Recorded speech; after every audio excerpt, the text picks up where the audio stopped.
Welcome to Financial Issues, where we join reality with truth, helping you make the most of your money by honoring God with your investments. Now listen in as we give you the practical tools and advice you need to become a biblically responsible investor. Good morning, friends. Welcome back to Financial Issues. It is great to be here with you this morning. I'm Seth with the Studio A team here in for Shanna this morning. Excited. We're live today, folks. I'm thrilled to be here with you all on Financial Issues. If this is your first time listening to the program or watching the program, we want to welcome you. Thanks for joining us here today. You came to the right place. And if you want to learn more about our ministry, our show, what we do here, you can check us out at financialissues.org. Again, great to be here with you all. We're live this Wednesday morning, March the 5th, 2025. Good morning to you all on the chat. I see many of you there, as well as our radio, TV audience, social media audience. Great to see all of you. If you're watching on the app as well, if you're listening, thanks for joining us today. We got a great show planned. I'm excited. Sam, good to see you this morning, buddy. How we feeling?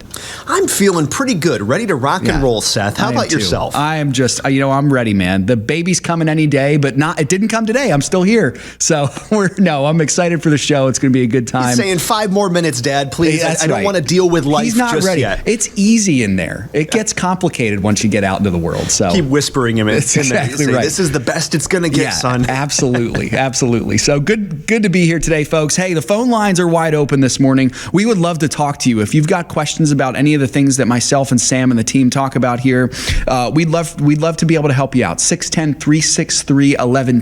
610-363-1110 is the number to call in. Also, on today's show, young Master Zelensky, the president of Ukraine, it appears has at last caved to the Trump administration and the U.S. on this mineral deal that is likely going to now take place with Ukraine. What this could mean for the hopeful end of the war in Ukraine.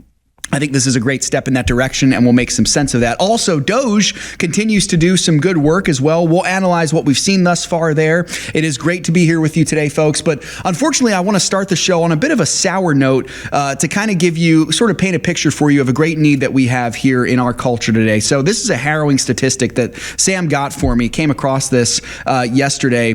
One of the key vices that we screen out here at the ministry, folks, is pornography. We believe that pornography is abominable. It is an affront against the image of God.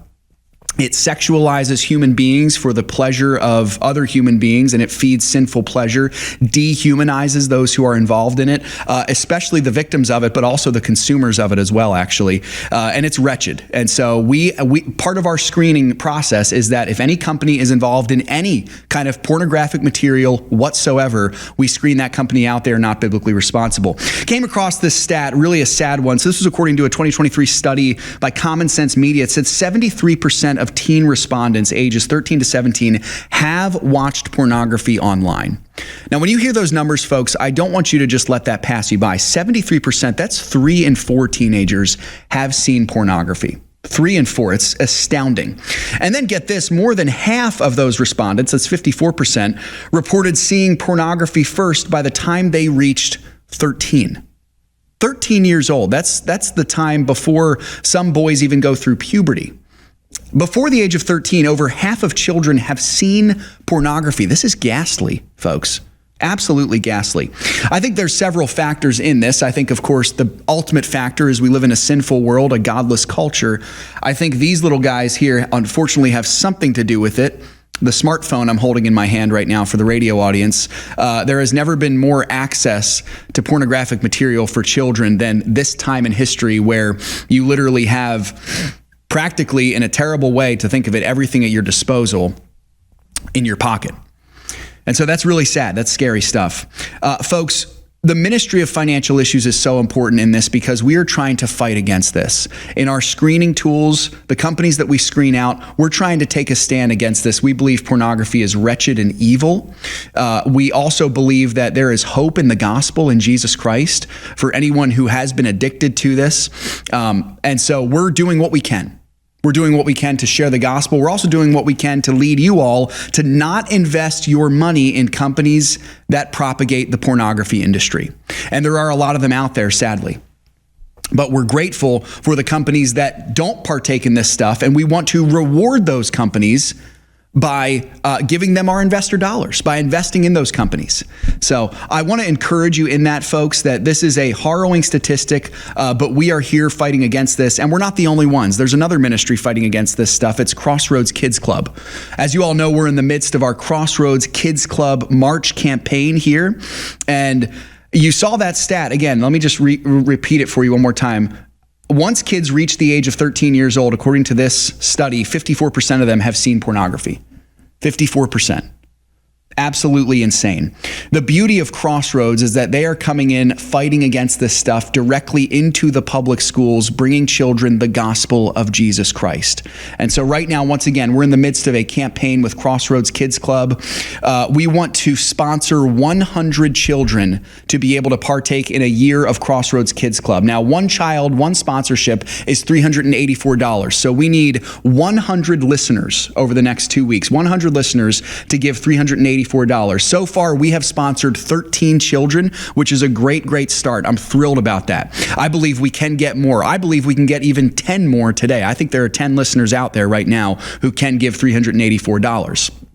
So if you're one of those people, your heart has been convicted, not only to be biblically responsible with your investments, but to fund the light with the money that God has given you as a gift. This is a place to do it. And not only that, but I would urge you, this is the place to do it right now, because up until March 14th, there is a dollar for dollar match going on. So every dollar that you give will be matched by an anonymous donor.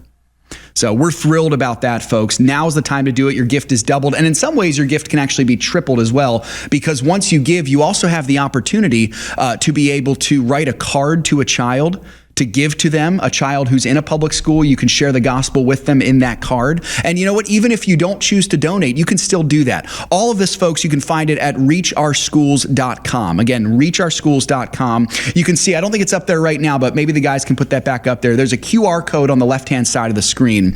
If you just put your smartphone up to the QR code, that's a good use of your smartphone, by the way. We were talking earlier about how smartphones give access to pornography. If you want to use your smartphone well, this is the way to do it. Put it up to that QR code. It'll take you right to reachourschools.com, and that is where you can give securely for this campaign. Folks, I do hope you'll consider doing that today. We believe in Crossroads. They believe in us, and we believe in them as well. So we want to knock this goal out of the park for them to help them share the gospel in public schools. Again, reachourschools.com is the place to go. All right, Sam, let's get to what we teed up earlier with this news about Zelensky returning to the table. He's willing to play. He had that contentious meeting last Friday, and perhaps now he's had a change of heart. What can you tell us about this?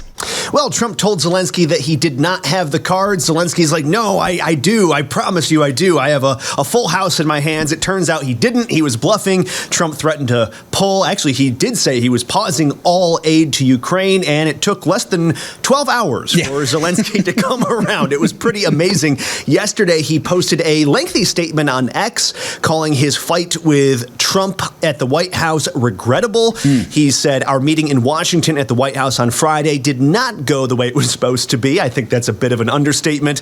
He said it's regrettable that it happened this way, and it's time to make things right. Trump, for his part, acknowledged Zelensky's letter during his speech before Congress last night. Here's the president. Earlier today, I received an important letter from President Zelensky of Ukraine.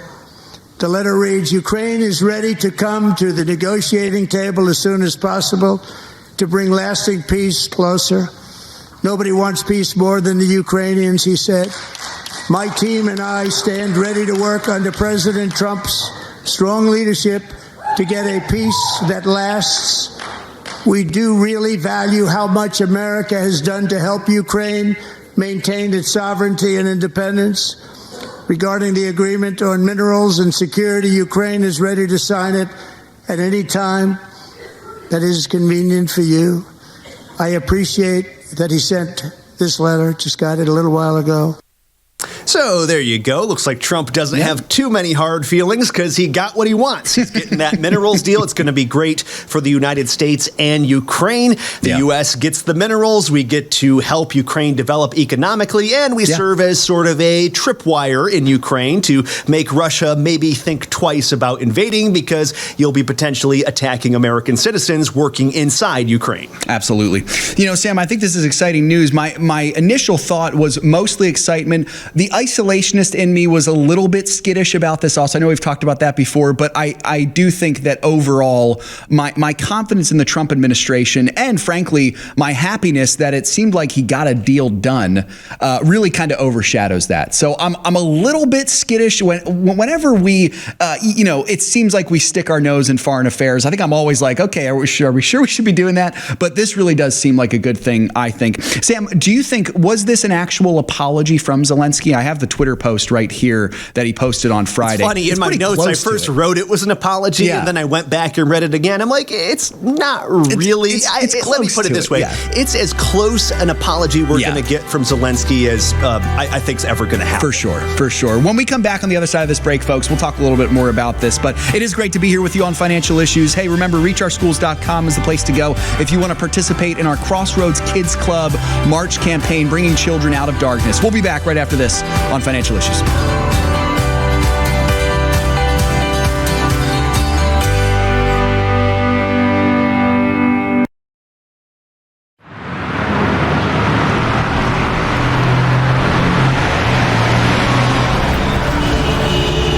Navigating through investment options can be challenging, especially when you're determined to uphold your God-given values. Every dollar you invest is a vote for the world that you want to live in. Let your values guide your investment decisions and help to shape the culture in which we live. Become a beacon of light and pave the way with biblically responsible investing. Timothy Plan, where faith and finance collide. Before investing, carefully consider the fund's investment objectives, risks, charges, and expenses of the investment company. This and other important information can be found in the fund's prospectus. To obtain a copy, visit timothyplan.com or call 800-846-7526. Read each prospectus carefully before investing. Investing involves risk, including the potential loss of principal. Colossians 1:13 tells us, "For he has rescued us from the kingdom of darkness and transferred us into the kingdom of his dear Son." Right now, children across the country are waiting for that rescue. Will you help us reach 100 kids? By sponsoring a child and by writing them a personal letter of encouragement, you can shine Christ's love in a place where it's needed most. Visit reachOurSchools.com today and change a child's future forever. If a woman sees her baby on ultrasound, it doubles the likelihood that she'll choose life. And on top of that, we share the gospel of Jesus Christ with her. This is why you should support preborn. The donations that you give actually make a difference. Last year, 59,000 babies were saved because of what you have done and with your generosity. To find out how you can support the life-saving mission of preborn, go to preborn.com/FISM. Securities offered through G.A. Reppel & Company, a registered broker-dealer and investment advisor, member FINRA and SIPC. Opinions expressed by Shanna are hers alone and are for informational purposes only and do not necessarily represent those of G.A. Reppel or the outlet on which you are listening. You should consider how the information applies to your situation prior to personally implementing it and consult any financial professional you work with to make sure it's applicable to your financial plan. Good to see you all this morning. Hey, there's a lot of you on the live chat this morning. I appreciate each and every one of you joining. Make sure to say hello if you're watching on financialissues.org/live. Of course, Facebook, YouTube, Rumble, all those other places as well. Make sure to say hello to us. And if you want to join the conversation live, the phone lines are wide open, 610-363-1110. Sam, let's pick up that conversation that we left off there.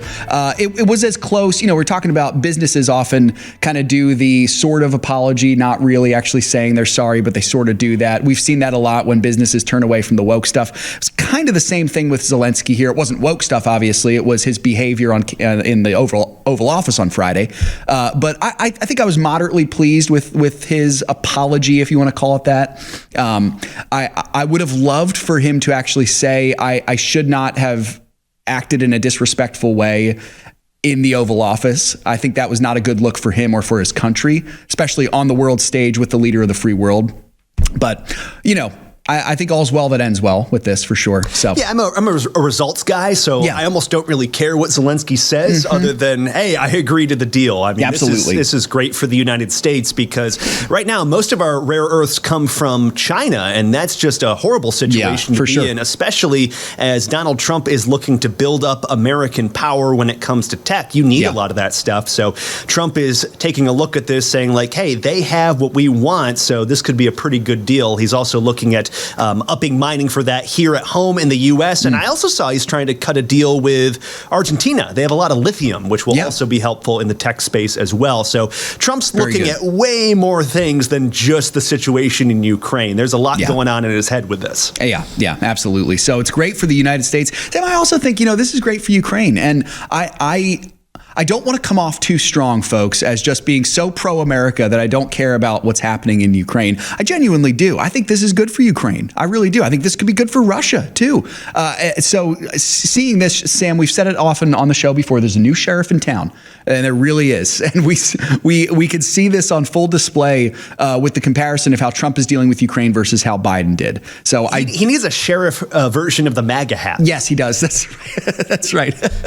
I love nice red. Probably already red sheriff hat. I'm sure it is down south. Cowboy fans. If we have any listeners down south who have seen one of those, let us know in the chat. I'm sure some of you in the deep south might have seen one of those. But yeah, I think Zelensky knows now the one nation that can bring peace in their conflict is the United States, and he needs to be able to be in the good graces of the United States. And he may have learned that the hard way, but I don't think it was too late for him to learn that. So we'll keep an eye on that for sure as we see that coming, folks. That's good stuff. Hey, just want to remind you also, we are in the midst again of our Crossroads Kids Club campaign. We're trying to bring children out of darkness into the light. We're not necessarily trying to bring them out of the public schools. We're actually trying to bring the light to them in the public schools. So if you want to take part in that, folks, go to reachourschools.com and consider sponsoring a child for $384. That's the equivalent of about $32 a month, which sponsors a child for the whole year again. So $384. We're trying to sponsor 100 children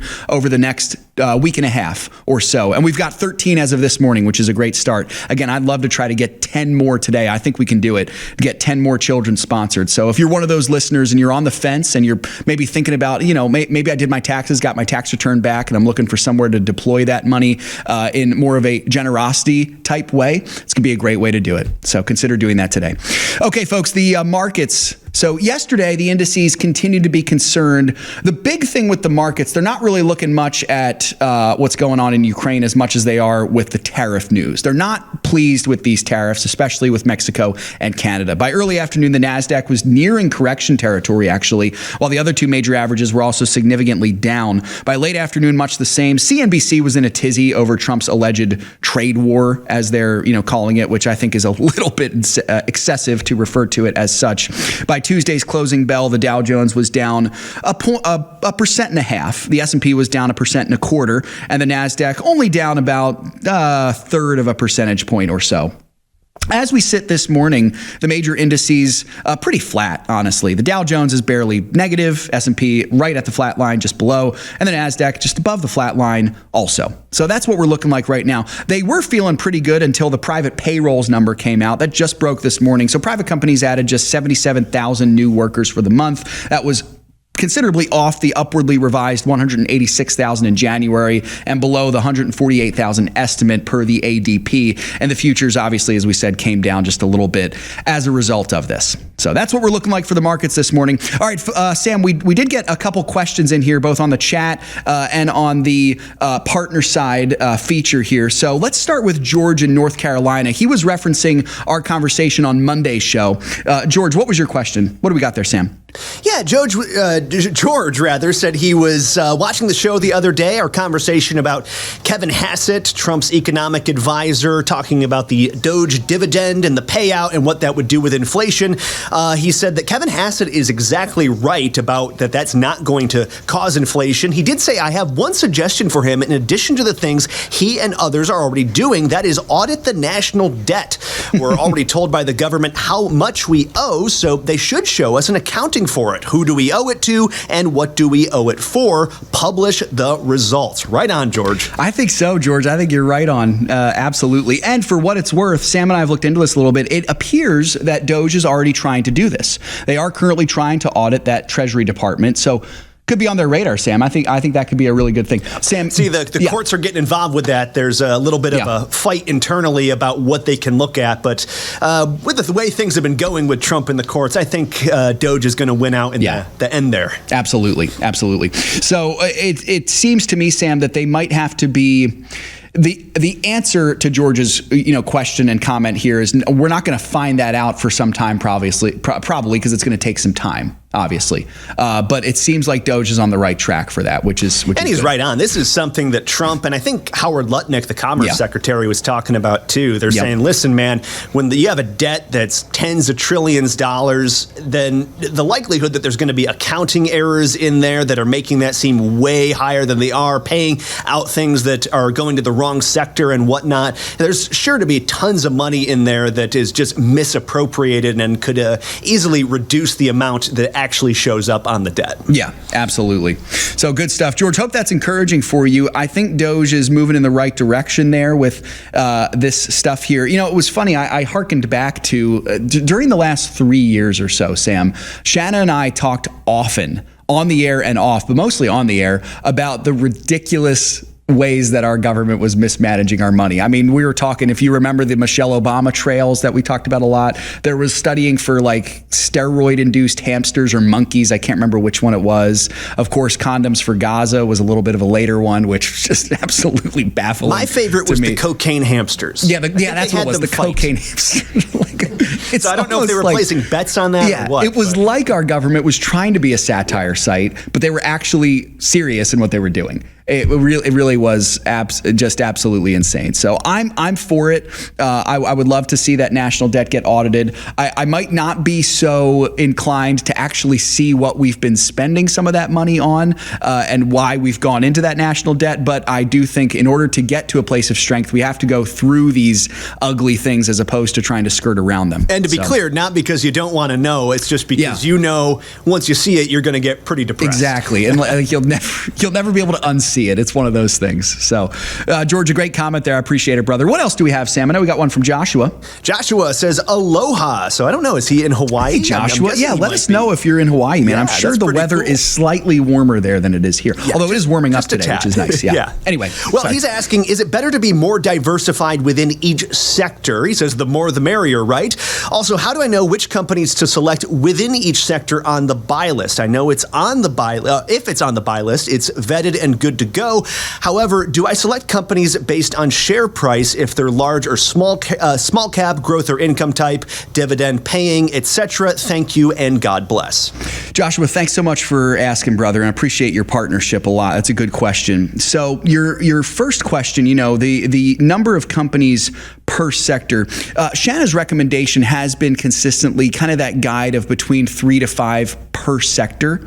But I really do think you're onto something with being as diversified as you can. So the name of the game is better diversification, better asset allocation. That should offer you better protection if the market goes. Now, you do have to consider it. Say you have 15 companies in one sector, which I don't think we would recommend that. That might not be as well diversified rather if you instead had 15 companies spread out throughout various sectors and, hopefully evenly distributed as much as you can. Now, you'll have to consider at certain points right now in March of 2025 might not be one of those, but at certain points, if the buy list has a little bit less stocks and options on it than it usually does, you might have to consider, okay, maybe there are only 2 or 3 options that I have, so I'll consider if those are good for me. But right now, I think our buy list is pretty robust, so you should be able to at least have the option or the opportunity to be able to get as many stocks as you can up to that recommendation that we offer, kind of that 3 to 5 number. Also, with your question about just selecting companies on the buy list, I want to give you a couple things to consider, Joshua. And these are common sense things, but I think it's good to remember. Number one, ask yourself if you can afford it. I think it's like we think, no duh, but if it's a cheaper stock, not saying if it's like a penny stock or something like that, but if you have less money to invest, maybe look for some of those cheaper ones. I know there's some stock options we have on the buy list now, trading around, between $15 and $30 a share, something like that. That might be better suited for you. Now, if you have a lot more money, maybe you can be okay with looking for the ones that are a little bit higher. That's something to consider. Also, the amount of shares, I think, would be a good thing to consider also.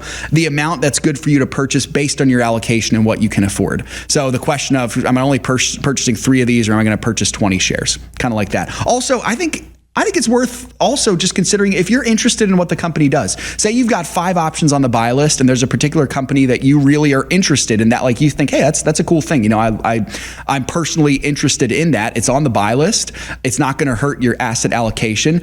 I'd say feel free. If you can afford it, that could be something for you to consider too. It really comes down to, Joshua, it is your choice. This is one of the wonderful things about the DIY strategy. Our strategy that we offer really is do it yourself. So you can choose. If it's on the buy list, I think that's great for you. And you can pick and choose which one works best for you based on your allocation, based on your interest, based on what you can afford. Generally speaking, once again, those 3 to 5 companies per sector. But I like what you're thinking, the more the merrier, when you're talking about overall diversification and asset allocation. I think that's really good. Hope that helps you there, Joshua. I really appreciate you asking that question, reaching out to us.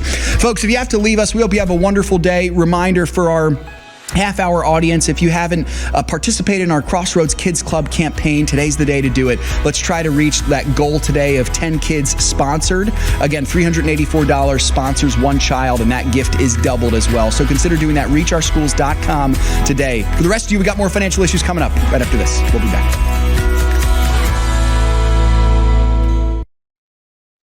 In the last 10 to 15 years being in ministry, being married, something that has been constant in our lives is Samaritan Ministries. As we've moved, we've had babies, we've had different things come up, we have just been able to rely on Samaritan in ways that we never really even thought about before becoming members. Our heart's desire is to plant roots and be in a place for a really long time. It's how we were raised. We see the benefits of that, but we also see the open-handedness of being used by the Lord wherever He calls, because we just assumed when we started pursuing church planting, the quickest way to get from point A to point B is a straight line. And with the Lord, sometimes you find out it looks a lot more like this. And yet, Samaritan was with us through the entire thing. We didn't have to look into, we have to change insurances now because we've moved states or whatever the case may be. And it's just been a real blessing to us in different phases of life. I'm Kyle. I'm Colleen. We're the Gen X. And we're Samaritan members. If you don't get life right, you're not going to get all the other issues correct, period. It is the issue that impacts every other issue. Life is the central part of what keeps this republic together. It is the contract that the founding fathers passed down through multiple generations. Life, liberty, and the pursuit of happiness. You don't have life, you don't have a republic. There is a temptation out there right now. And I want to just tell you we must resist it. There's this temptation that we cast this issue aside. How does that honor God? It doesn't. And if it wasn't for preborn, I would be super just confused and depressed, because there has never been, in my opinion, a more disjointed time in the pro-life movement. We need a machine to go up against the Planned Parenthood beast. Like, we have to play offense against the pro-abortion forces in this country, okay? We have to play offense. And preborn does it in this compassionate, merciful, godly way that is just so inspiring and amazing.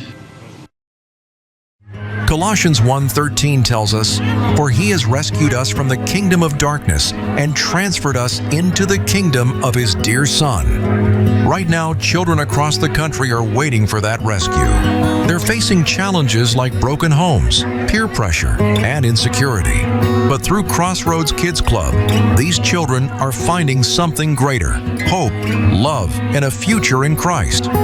If it wasn't for Crossroads, I probably wouldn't be in the place that I am right now. I learned that God loves me just the way that I am. Your support can transform young lives, planting seeds of faith that will echo into eternity. Will you help us reach 100 kids?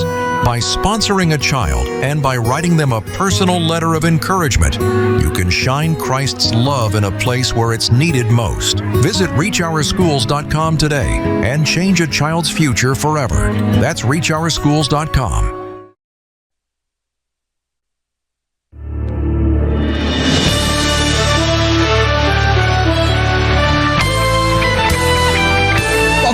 Financial Issues, everybody. Great to be here with you. I appreciate you all so much. There's a lot of people watching in the chat this morning, and we're so grateful for you. Of course, if you're listening on the radio, good to have you as well. If you're watching on a TV outlet, great to see you today. The markets just opened, and let's see where they are opening this morning.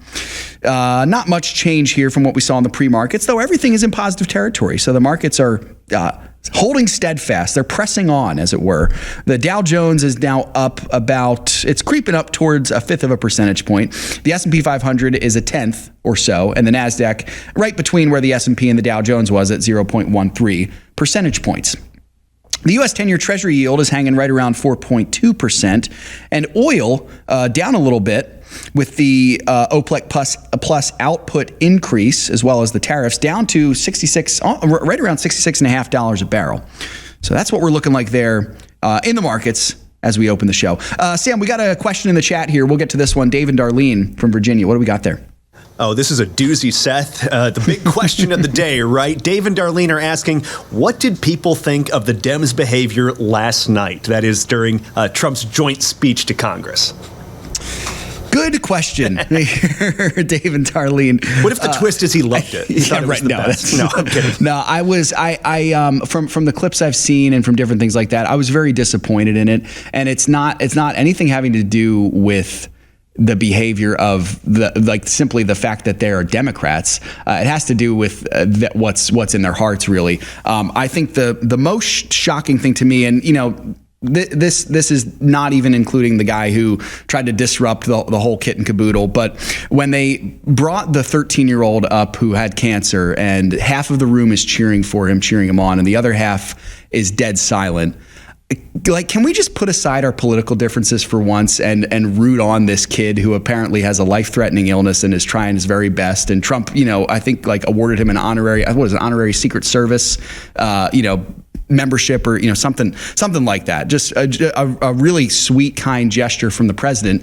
And the entire party who was against him for these last 4 years are stone cold quiet. Like, do you have no sense of humanity there? That was my biggest disappointment with it, Dave and Darlene. Sam, I don't know what you thought of it. I think that's right. Yeah. And it's funny, as Trump actually predicted it earlier in the speech. He said that, listen, these guys hate me so much, I could say anything up on this stage, things they agree with. I could announce that we cured cancer, and they're not going to cheer. And he basically proved it by showing him a kid with cancer, and they still would not show any sign of sympathy or applause or anything like that. Just stone cold, dead-eyed hatred of the president. Yeah, absolutely. So to answer your question, David, Darlene, I was disappointed with it. It's What I hope we can understand here from this is, yes, there's serious, clear political divide in our country, but I do think there's a serious, I guess you could call it a sickness of darkness in our country as well, where there are a lot of people who have just such hatred in their hearts, and they seem to be blinded by the fact that they don't like a certain political candidate, and so they're just going to just almost be kind of even like unfeeling towards them. I would hope that if we were in that type of situation where, say I was in a situation where, I saw my political opponent doing something like that, honoring someone, celebrating someone, and it didn't cause me to compromise my beliefs to show some support, I hope I could show some support, So I was a little bit disappointed with that, Dave and Darlene, for sure. But I was certainly not disappointed with the president or with this new administration. That is for sure. So it's good stuff there. All right, Sam, speaking of the president and his tariffs that have been happening here, we had some interesting comments come out from the Commerce Secretary recently. What can you tell us?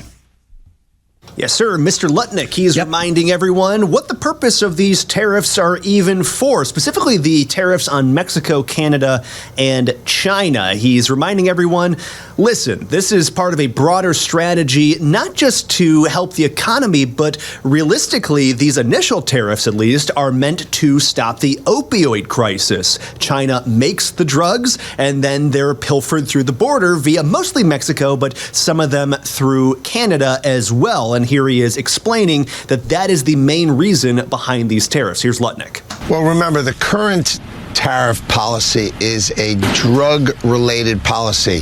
There's opioids pouring into this country.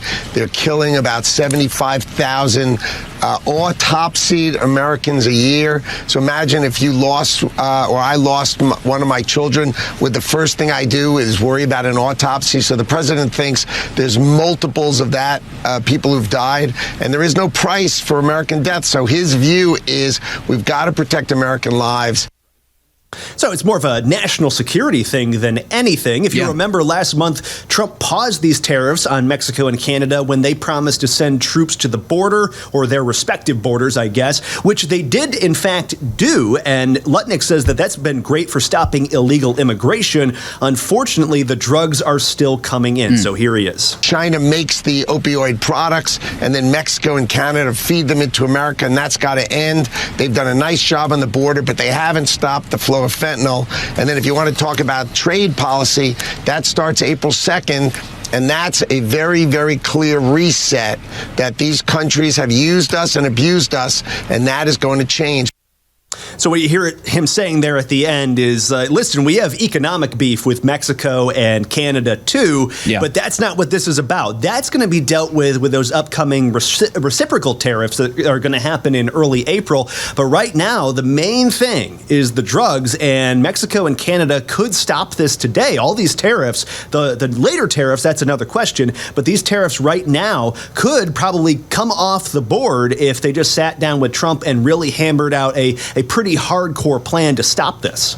Yeah, Sam, you know what? It kind of gets back to what we were just talking about with the Democrats' reaction last night. If you let your own political feelings get in the way of common sense and actually doing what is good and right, it's not going to go well. And I do feel like, unfortunately, Mexico and Canada seem to be guilty of this. We have a right. The United States has a right. I don't know if you folks know this, by the way. The elites don't want you to know this, but you can just look this up and it's true. And you might not find it there, but you can hear it from us say it. We actually have a right to keep deadly drugs from entering into our country. Did you know that, Sam? It's crazy. We can actually do that. I doubt myself so much. I wasn't sure. We can actually do that. As a country, we have a right to do that. I would love to see Mexico and Canada, as Zelensky did, come to the table and get something done here. But again, this is a holistic view that the Trump administration is putting forth here for the state of the nation. It's not just about illegal immigrants. He's cleaning that mess up. Tom Hamma's doing a great job with that. But it's also about this drug crisis as well, which I think maybe has flown under the radar a little bit, Sam. Not just the drugs themselves, but the crisis in general, as the focus has been more on, purging the country from dangerous criminals. We can't forget, though, oftentimes their weapons of war tend to be these medical weapons, and they can be really dangerous. We lose more people in the United States than we do in war because of this stuff. It's awful, it's wicked, it's horrible, and Trump's right to want to put an end to it. It's astonishing, especially Mexico's reaction. I saw the president of Mexico yesterday reacting to these tariffs now that are slapped on her country, and she's saying, well, the United States needs to take some responsibility for the opioid crisis too. And I'm like, really? You're going to have that sneering attitude? Like Zelensky, you don't have the cards right now. U.S. has a way bigger economy than Mexico. So I don't know. How'd that turn out for Zelensky? You really want to take a look from that playbook. That really worked out for him. Huh? Yeah, it's exactly right. Absolutely. So this trade war, and I don't know, I don't even know what to make of the term trade war, if that is one. I mean, it kind of feels like that's trivializing what war actually is. I think it's too early to say we're in a trade war. I think this would have to go on way longer with way more upping the ante on each side to officially call this a trade war. It could be the start of one, but I think at this time it's irresponsible to describe it as such. For sure. So, whatever you want to call it, this could be, I think this could be necessary for America. I think this could be the best thing for it even as well. So, Sam, elsewhere, there have been some reciprocal impacts of these tariffs on some of the companies that we have been keeping an eye on, and not necessarily because we're investing in these companies, but because we've talked a lot about them and some of the foolish things that they've done. But Target has been impacted by this. What can you tell us about this quickly? Yeah, Target CEO Brian Cornell, he's saying, listen, man, whether you love these tariffs or not, the way this works is it's going to end up jacking up prices, especially on grocery items, because we're coming out of the winter. We just don't have that many fresh fruits and vegetables, especially the tropical variety. They just can't grow in the United States, unlike they can in Mexico. So that stuff's going to get a lot more expensive at Target, and it probably is going to happen as soon as this week. It's not just Target either. Best Buy CEO Corey Barry, he he echoed similar concerns yesterday, noting that China and Mexico remain the number one and number two sources for the products his company sells. So, across the board, you're probably going to see a little bit of pain here, but if it's being done with a holistic view of the economy, as Scott Bessent says, then it's probably going to be good in the long run, but Americans should realize that there is going to be some short-term pain. Yep, definitely. Sam, do you think for Target, the tariffs will maybe impact any of the tuck-friendly swimsuits that they've been selling over, which apparently I'm sure they've stopped. Might be why they got rid of them. I don't know. They knew the tariffs were coming down the pike. Yeah, maybe a good result of these tariffs here. No, it's good stuff. Sam, thanks for bringing that one up here. Folks, I do want to remind you also, once again, we're in the midst of our Crossroads Kids Club campaign, Out of Darkness. Please consider making a donation to Crossroads Kids Club this week or next week. As of right now, we're up to 13 kids sponsored of 100. We want to hit that 100 goal. I think today we can get to 23 kids, 10 more. So we've got almost $5,000 raised, which is awesome. So thank you, FISM family, for the work that you have done. Also, if you're not able to give financially, but you still want to bless these children, you can send them a card. And all that information is on reachourschools.com. That takes you to the landing page. Very easy to use. You can sponsor a child, and you can click that send a card button as well down. It's a blue button down at the bottom. Check that out there today, folks. reachourschools.com. More financial issues coming up here right after this. Stick with us.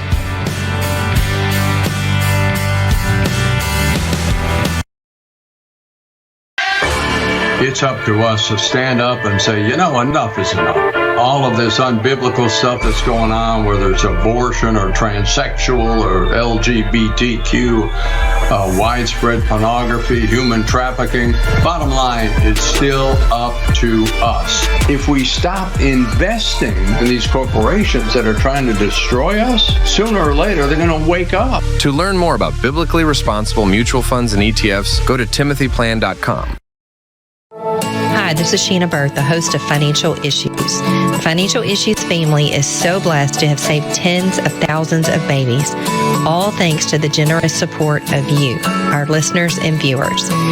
For $140, you can sponsor 5 ultrasounds. Please go to preborn.org, that's preborn.org, or financialissues.org and click on the Preborn logo. Save a baby, save a life.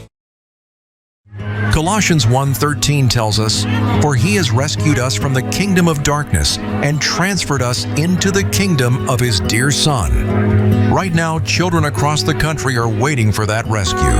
They're facing challenges like broken homes, peer pressure, and insecurity. But through Crossroads Kids Club, these children are finding something greater: hope, love, and a future in Christ.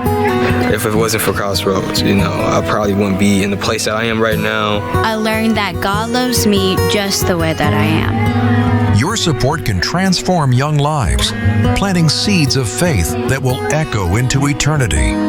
Will you help us reach 100 kids?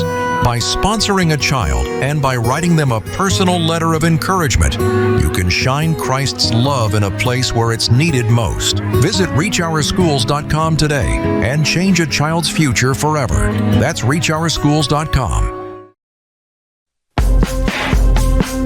The opinions and recommendations expressed on this program do not necessarily represent the opinions of the station or any of the program sponsors. Additionally, all products or services offered by the program sponsors may not be known by the program. Folks, now's as good a time as any as well to consider becoming a partner of the ministry. If you're not one yet, check out financialissues.org and you can click that Become a Partner button. We have that comprehensive buy list that's updated frequently and can help you to be able to be well diversified, as we talked about earlier in the show. So consider doing that today if you're not a partner yet, financialissues.org. The markets quickly here have increased a little bit. Dow Jones is up almost 0.5%. The S&P is up 0.25%. The NASDAQ kind of hanging right around at the flat line, a little bit above the flat line. So as we're moving through the day here. Folks, we have Craig Haugaard with our ag report today for our farmers and ranchers. If you're not a farmer or a rancher, though, I hope you won't tune it out because it is very helpful, good information for you. So here's Craig Haugaard with today's ag report, and then we'll be right back after this.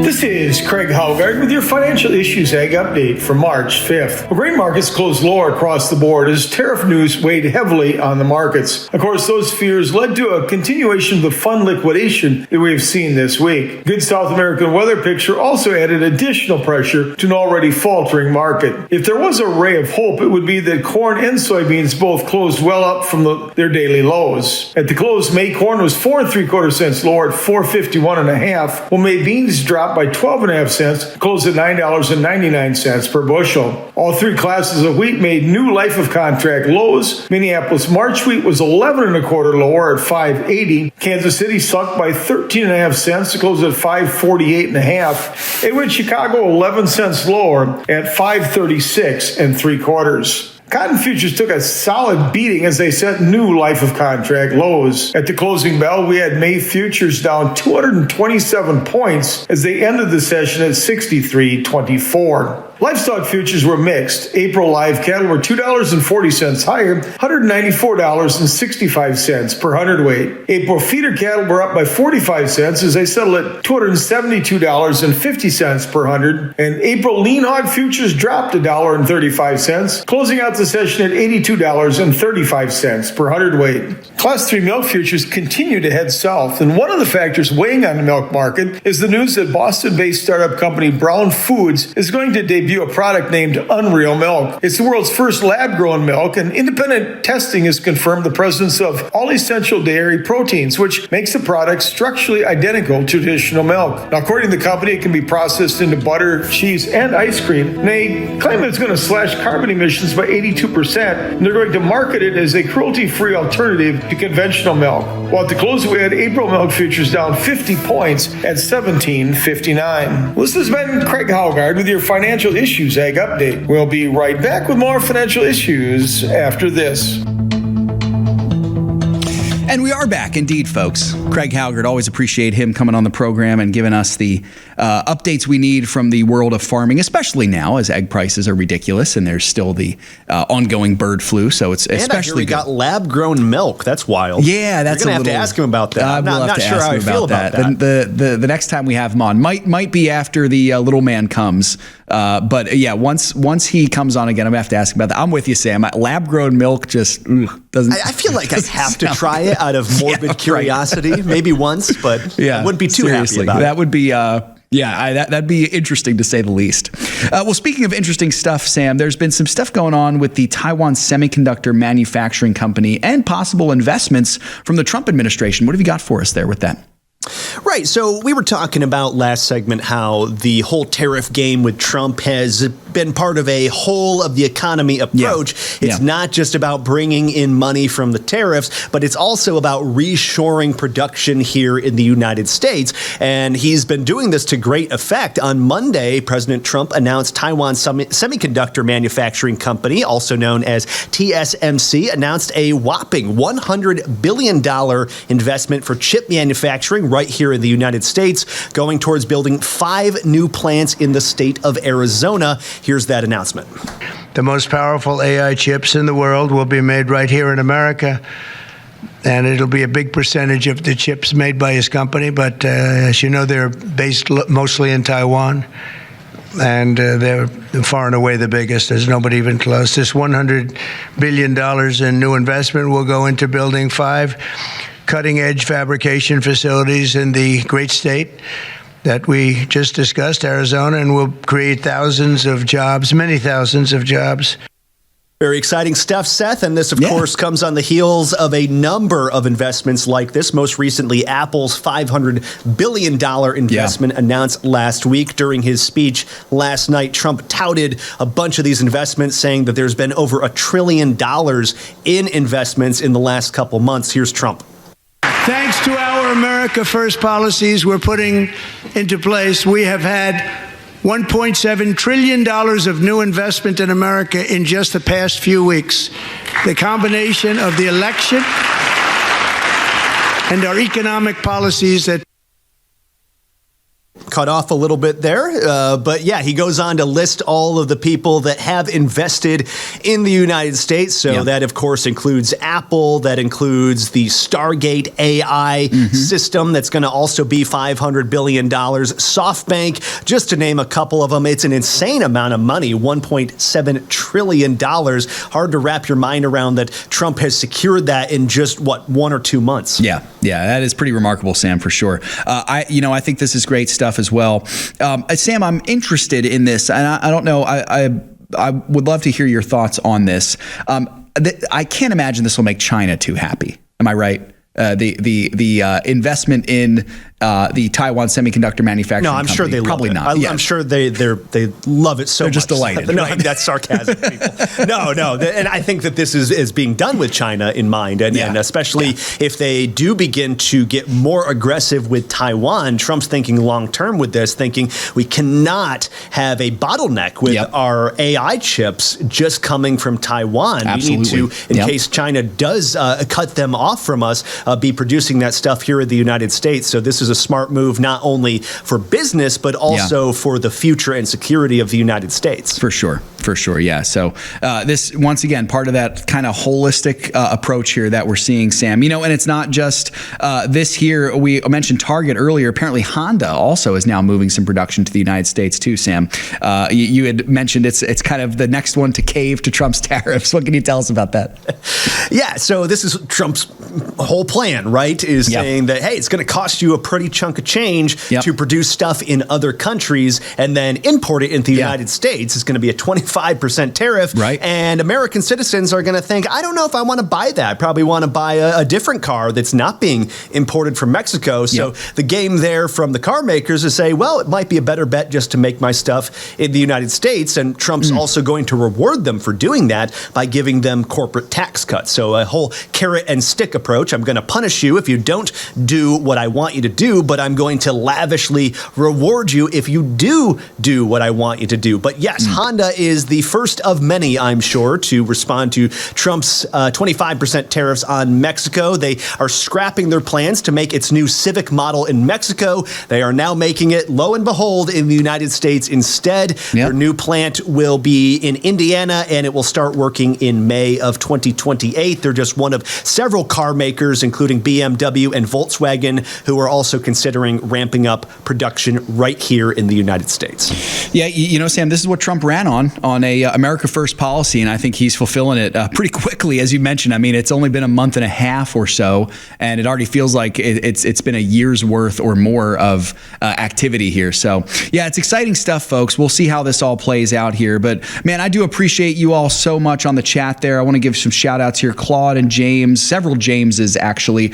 James from South Carolina, glad that you're doing well, man. I know there was a tornado threat there for you, and so I'm just thinking on top of the threat of the wildfires, that must be tough for you guys. So you're in our prayers, brother.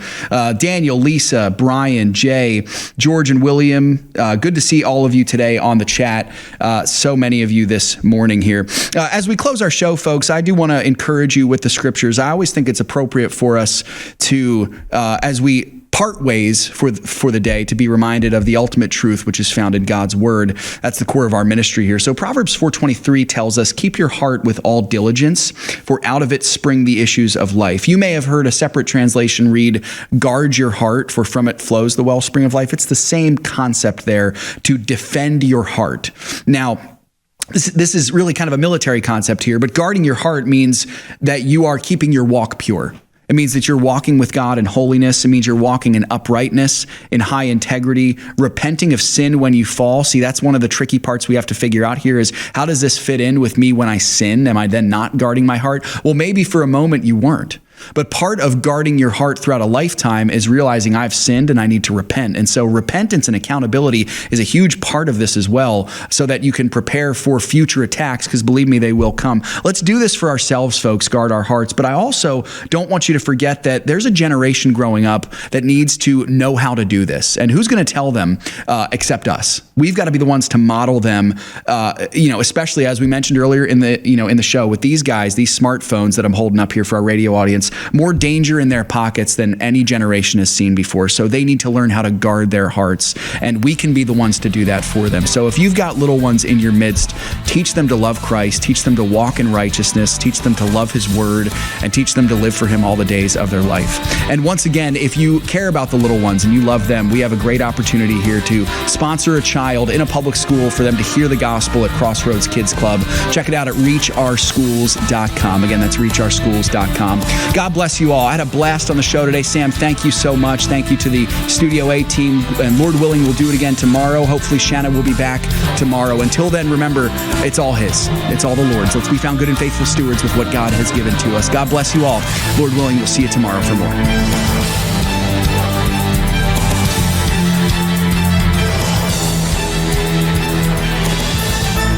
If we ever forget that we're one nation under God, then we will be a nation gone under.